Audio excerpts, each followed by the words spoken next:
আচ্ছা, ছোট্ট একটা প্রশ্ন, হযরত আলী রাদিয়াল্লাহু তাআলা আনহুকে নবীজি জামাই করতে গেলেন কেন? আলী তো নবীর চাচাতো ভাই, নবী চাচাতো ভাই আলী, জানেন তো, আবু তালেবের ছেলে আলী চাচাতো ভাই, জামাই করতে গেলেন কেন? আরবে কি ছেলের খুব অভাব পড়েছিল, বা আলী রাদিয়াল্লাহু তাআলা আনহু কি খুব কোটিপতি ছিলেন? তা তো নয়। জামাই করলেন কেন? অনেক রহস্যবাহ। তবে আমি দুটো রহস্যের কথা বলবো, দুটো পয়েন্ট মনে রাখবেন, এখান থেকে আজকে শিক্ষা নিয়ে যান। আপনার বাড়িতে ছেলে আছে, কোন মেয়েকে বৌমা করবেন? কোন মেয়েকে বৌমা করবেন? আপনার ঘরে মেয়ে আছে, কোন ছেলেকে জামাই করবেন? খালি একলা বাপের একটা ছেলে দেখে ছুটবেন, ফেঁসে যাবেন। সব একলা বাপের একটা ছেলে সমান নয় বাপ। চলুন, যে ছেলের মধ্যে দুইটা গুণ পাবেন ওই ছেলেকে জামাই করবেন। কোন মেয়েকে বৌমা করবেন? যে মেয়ের মধ্যে 6টা গুণ পাবেন। আজ আপনারা বাড়ি যাবেন জলসা শেষ করে, বাড়িতে গিয়ে আপনার বাড়িতে কে কে আছে? 4 শ্রেণীর মেয়ে ছেলে আছে। আপনার মা, আপনার বোন, আপনার মেয়ে, আপনার স্ত্রী। এই 4 শ্রেণীর মেয়ে ছেলে জান্নাতি না জাহান্নামী আপনি নিজেই আজকে সার্টিফিকেট দিতে পারবেন। আমি মুহাম্মদ সাল্লাল্লাহু আলাইহি ওয়াসাল্লামের কিছু হাদিস আপনাদের সামনে তুলে ধরছি। এই অভ্যাসগুলো নবীজি বলেছেন, মুহাম্মদ সাল্লাল্লাহু আলাইহি ওয়াসাল্লাম বলেছেন, এই অভ্যাসগুলো যে নারীর মধ্যে থাকবে, সেই নারী যত নামাজ পড়ুক, যত রোজা রাখুক, যত হজ করুক, ওই নারী জাহান্নামী, জাহান্নামী, জাহান্নামী। সে আপনার মা হতে পারে, মেয়ে হতে পারে, বোন হতে পারে, স্ত্রী হতে পারে। চলুন, একজন নারী জাহান্নামায় যাবে, 4 জন পুরুষকে জাহান্নামায় ঢোকাবে। 1 নাম্বার তার বাপ, 2 নাম্বার তার ভাই বা দাদা, 3 নাম্বার তার স্বামী, 4 নাম্বার তার পেটের ছেলে। এখানে যারা বসে আছেন, এই 4 জনের বাইরে কেউ আছেন? আমি এজন্য বলি, বাবা রাগ করবেন না, আমি বলি জলসা দিলে আল্লাহর রহমত নাজিল হয়, আর জলসা দিলে আল্লাহর গজব নাজিল হয়। কোন জলসায় আল্লাহর গজব নাজিল হয়, কোন জলসায় আল্লাহর রহমত নাজিল হয়, দয়া করে একটু শুনে যান। ওই জলসায় আল্লাহর গজব নাজিল হয় যে জলসায় দেখবেন বক্তা একাই চিৎকার করছে, আর কিছু বুড়ো মানুষ বেচারা বাড়ি যেতে পারেনি, চুপ করে বসে আছে। আর ওদিকে দেখবেন মেলা বসে, আমতলা, জামতলা, বুড়ির বেলতলা, বাঁশতলা, ফুচকা দোকান থেকে শুরু করে, ইমিটেশন দোকান থেকে শুরু করে, হাতে ছাম্মারা থেকে শুরু করে, সন্ধ্যাবেলা কত ইয়াং ছেলে, ইয়াং মেয়ে বেরিয়েছে। আহারে, কত ভাবি বেরিয়েছে কুচিয়ে শাড়ি পরে, বাচ্চাটার হাত ধরে দেওরের সঙ্গে ফুচকা খাওয়ার নাম করে, কত eating, kissing, fitting, sitting, missing, কত কি হলো তার ঠিক নেই। আর ইংরেজি বললাম না, এই কটা ইংরেজি শুনে রাখুন: eating, sitting, fitting, calling, kissing. আর বললাম না, আর নিচের দিকে ইংরেজি বললাম না, যারা জ্ঞানী লোক তারা বুঝতে পারছে মোটামুটি। তো এত কিছু করার পরে শুনবেন জলসার পরের দিনে কটা ধরা পড়েছে, কটা পালিয়ে গেছে, কটা নষ্ট হয়েছে। সারা রাত আনন্দ ফুর্তি করলো, সকালবেলা ধরা পড়লে ধনঞ্জয়, ধনঞ্জয় বুঝেন তো? হ্যাঁ, সেই 2004 সালে আলিপুর সেন্ট্রাল জেলে যে ছেলেটার ফাঁসি হলো, হেতাল পারেক বলে এক নারীকে ধর্ষণ করে হত্যা করার কারণে ছেলেটির বাড়ি ছিল বাঁকুড়ার কুলাডিঙ্গি, অন্দা থানায় কুলাডিঙ্গি গ্রামে বাড়ি। ওর পাশের গ্রামে ওয়াজ করে এসেছি গো বাবা। যাই হোক, তো সেই ছেলেটা পাই ধনঞ্জয়। ধরা পড়লে ধনঞ্জয়, আর না ধরা পড়লে ইনজয়। ওই জলসায় আল্লাহর গজব নাজিল হয়। আল্লাহর পরিচয় হলো 4টে। আল্লাহ বলেছেন, বান্দা তোর দেহের মধ্যে 4টে গুরুত্বপূর্ণ অর্গান দিয়েছি। আজ বাড়িতে গিয়ে আপনার দেহের মধ্যে 4টে গুরুত্বপূর্ণ জিনিস আছে, যত্ন করবেন। 4টের একটা খারাপ হলে আপনি মারা যাবেন। কি কি? 1 number brain, 2 number heart, 3 number liver, 4 number kidney. 4টের একটা খারাপ হোক মারা যাবেন। আল্লাহ বলছেন, এরপরে তোর দেহের মধ্যে 9টা ছিদ্র দিয়েছি। কটা? আমাদের দেহের মধ্যে, টোটাল দেহের নারী পুরুষের 9টা ছিদ্র। এই 9টা ছিদ্রের যে কোনো একটা ছিদ্র দিয়ে আল্লাহ পাক ফেরেশতার মাধ্যমে আত্মা বের করে নেয়। 9টা ছিদ্রের নাম কি? 2 চোখ, 2 নাক, 2 কান, 1টা গাল, 7টা সামনে পেছনে, এই 9টা ছিদ্র। কত মানুষ মারা গেছে দেখবেন, গিয়ে দেখবেন লোকটা মরে গেছে, পেশাব ফিরে ফেলেছে, লোকটা মরে গেছে, পায়খানা ফিরে ফেলেছে, লোকটা মারা গেছে, চোখটা চেয়ে আছে, লোকটা মারা গেছে, গালটা হাঁ করে আছে, লোকটা মারা গেছে, ঘাটটা বেঁকে আছে, হাতটা খিঁচে আছে। আবার লোকটা মারা গেছে, দেখলে মনে হবে লোকটা ঘুমিয়ে আছে। কেমন ভাবে মরতে চান? ঈমান নিয়ে যদি মরতে চান বাবা, কয়েক মিনিট একটু আমার সঙ্গে কোরআন হাদিসের কথাগুলো শুনে আমল করে যান। আমি মানুষের উপকার করতে না পারলে ক্ষতি করব না বাপ। হাক্কানি আলেমরা, যোগ্য আলেমরা কোনোদিন মানুষকে ঠকায় না, কারণ এরা যদি মানুষকে ঠকায় কিয়ামতের মাঠে কঠিন আযাব এদেরই হবে। আর কোন জলসা আল্লাহর রহমত নাজিল হয় দেখি, চলুন কোরআন কি বলছে দেখি। ওয়া ইযা কুরিয়াল কুরআনু ফাসতামিউ লাহু ওয়া আনসিতু লাআল্লাকুম তুরহামুন। 9 নম্বর পারা 15 নম্বর পৃষ্ঠা 12 নম্বর লাইন, সূরার নাম সূরা আরাফের মধ্যে আল্লাহ বলে দিলেন ওয়া ইযা কুরিয়াল কুরআনু, যখন কোরআন পাঠ করা হবে, আল্লাহ বলছেন যখন কোরআন পাঠ করা হবে তোমরা তখন কি করবে? কান লাগিয়ে মনোযোগ সহকারে শুনবে আর চুপচাপ বসে থাকবে। এই দেখুন, আমি হতভাগা আব্দুল্লাহ কিল মারুফ, এই তাহাজ্জুদের সময় শুরু হয়ে গেছে, আমি আপনাদের কাছে কোরআন তেলাওয়াত করছি, আপনারা চুপচাপ বসে আছেন, কান লাগিয়ে শুনছেন। দেখুন, যেন মনে হচ্ছে এখানে কোনো লোক নেই, চুপচাপ। আল্লাহর কোরআন বলছে, ও দুনিয়ার মানুষেরা শোনো, বক্তা যখন আল্লাহকে খুশি করার জন্য কোরআন তেলাওয়াত করতে শুরু করবে, আর শ্রোতা যখন ওযু অবস্থায় আল্লাহকে খুশি করার জন্য নীরবতা পালন করে কোরআন শুনতে বসবে, এই বক্তার শ্রোতার মাঝে লাআল্লাকুম তুরহামুন, আমি আল্লাহ আমার রহমত তোমাদের উপরে নাজিল করব।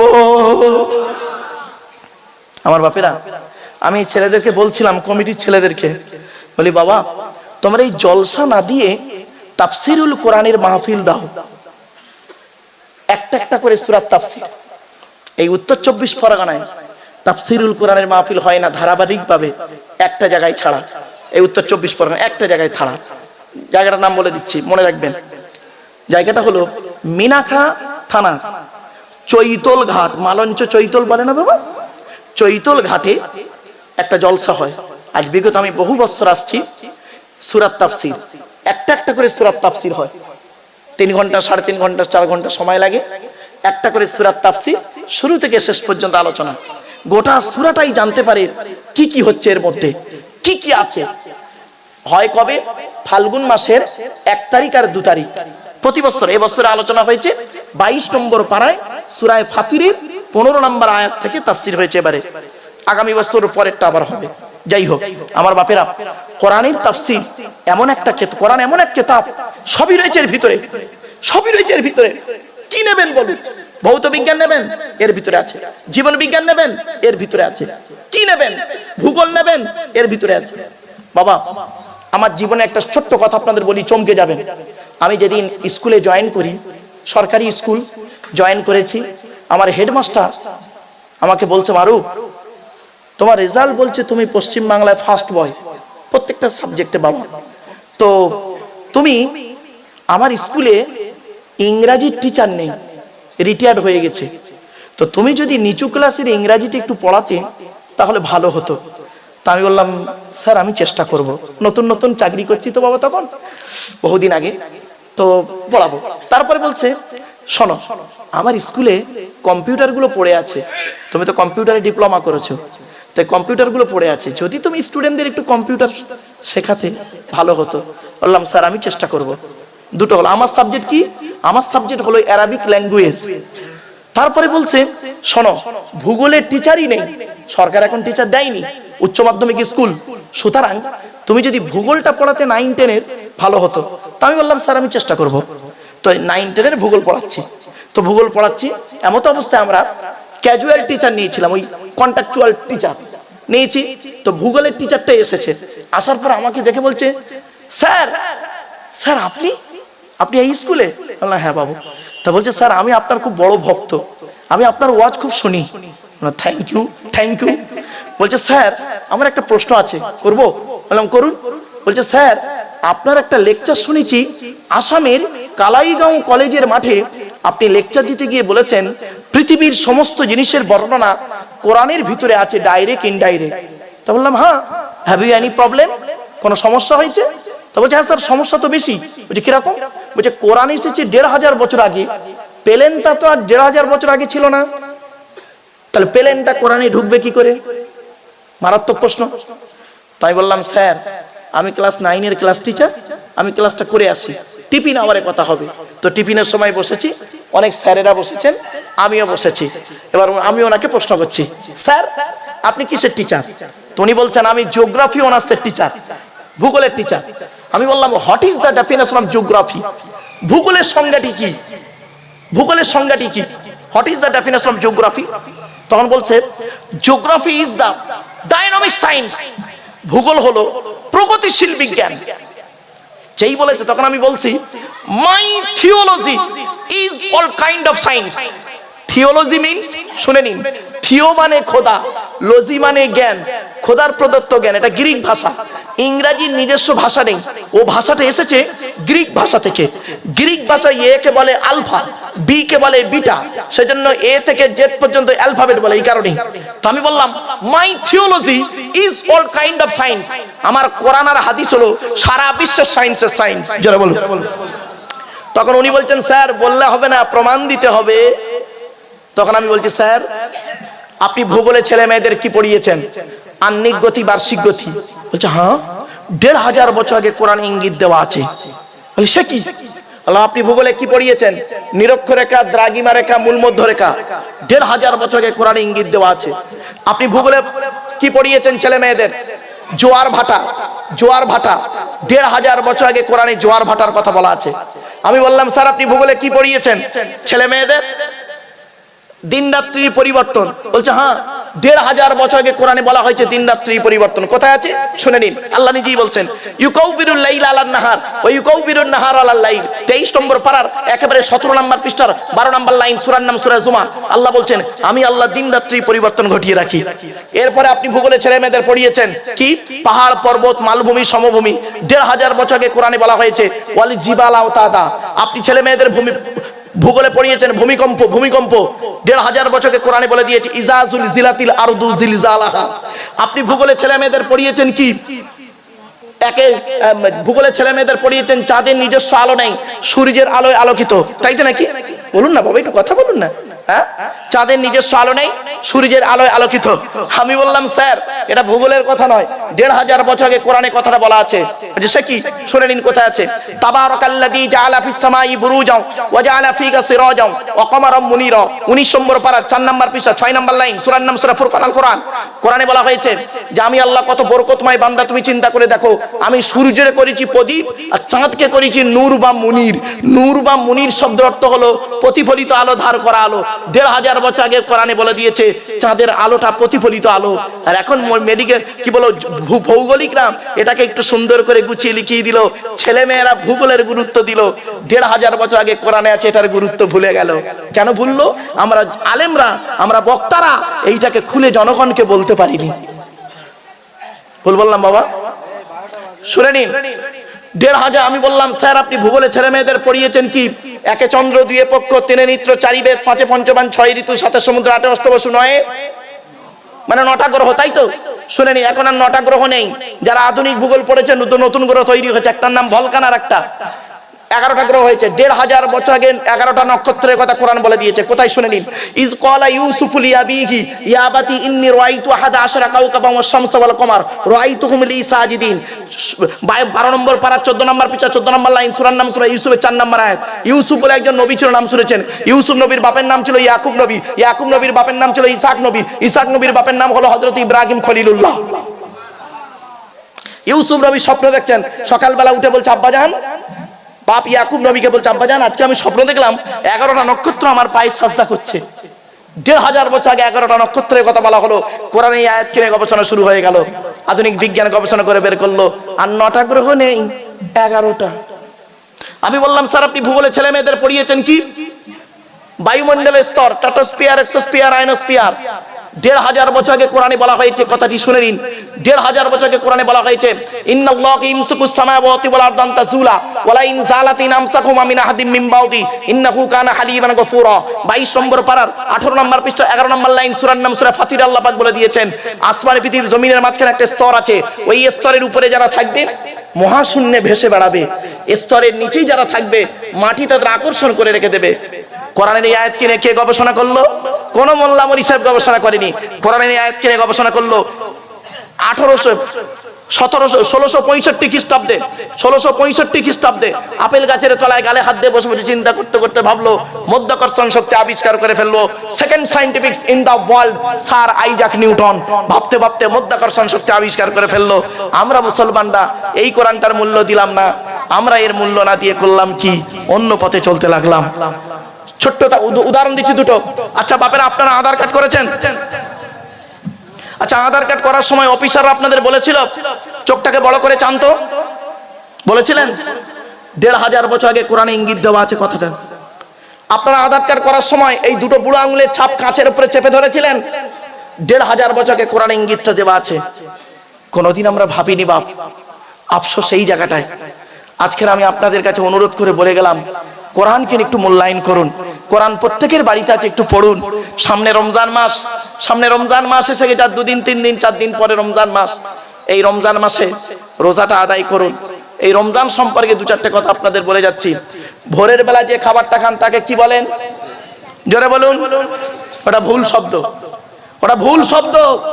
সেহেরি নয় শব্দটা কি? সাহারি। কি বললাম?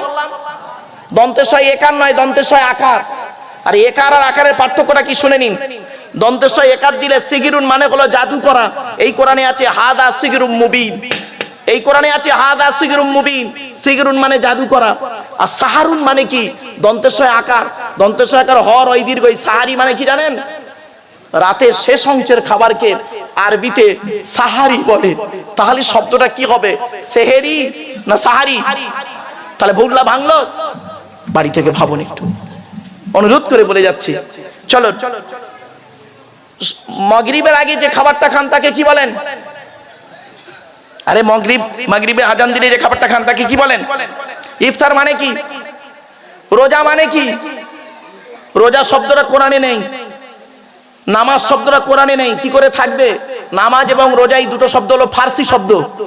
ফার্সি তো, তা কোরআন তো আরবি ভাষা, থাকবে কি করে? এই জন্য জানতে হবে বাপ। রাতের বেলা যে নামাজটা পড়েন ওই নামাজটার নাম কি বাবা? রোজার মাসে তারাবি শব্দের অর্থটা কি বাপেরা?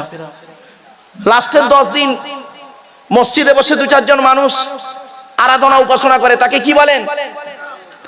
ইতিকাফ মানে কি? ইতিকাফ করেন কেন বাপেরা? সামনে রমজান মাস, অনেক কথা বলবো আপনাদেরকে বাপ। সেজন্য অনুরোধ করে বলে যাচ্ছি, এই কথাগুলো একটু মূল্যায়ন করুন। জলসা কষ্ট করে দেন, এই জানার জন্য জলসা দেন, শেখার জন্য, বোঝার জন্য, ভুলকে সংশোধন করার জন্য, সঠিক জিনিসটাকে মূল্যায়ন করার জন্য বাপ জলসা দেন।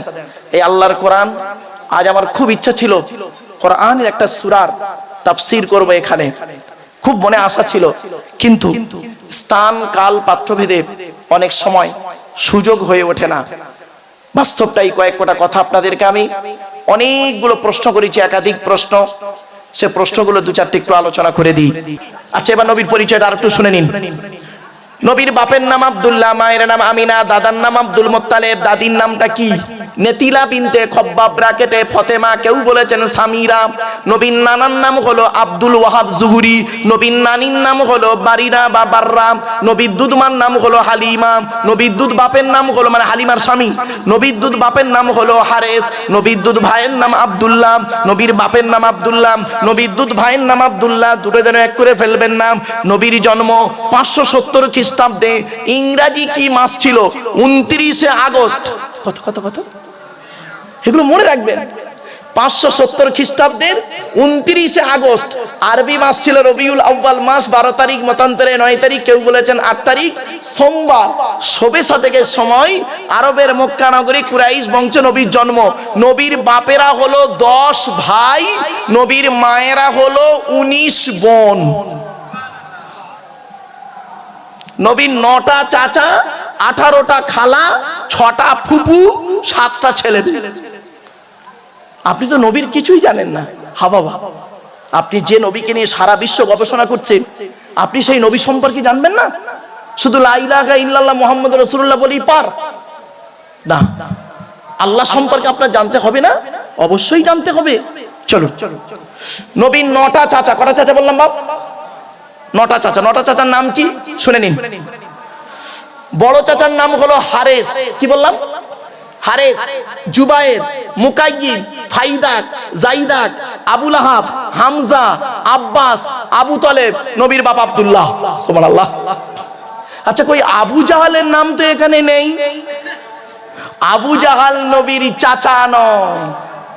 আমরা বক্তারা অনেকে ওয়াজ করে বেড়াই আবু জাহাল নাকি নবীর চাচা, তাই না বাবা?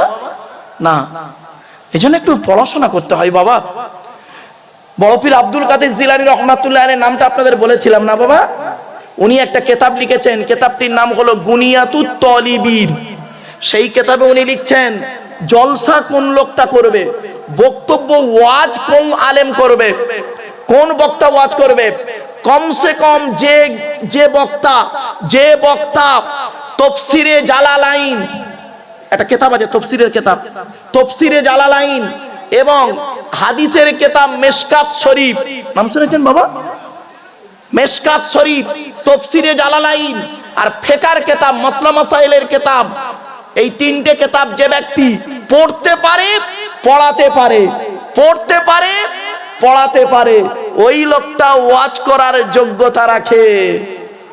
আমার বাপেরা, প্রথমে আমি বলেছিলাম বাবা, একটু সময় লাগবে, সবর করতে হবে, এই দুটো জিনিস এই জন্যই বলেছিলাম। চলো এবারে আসছি মুহাম্মদ সাল্লাল্লাহু আলাইহি ওয়াসাল্লামের, আমাদের রাসূলের সন্তান হলো 7টা। 3টে পুত্র সন্তান, 4টে কন্যা সন্তান। 3টে পুত্র সন্তানের নাম কি? বড় ছেলেটার নাম হলো কাসেম। কি বললাম?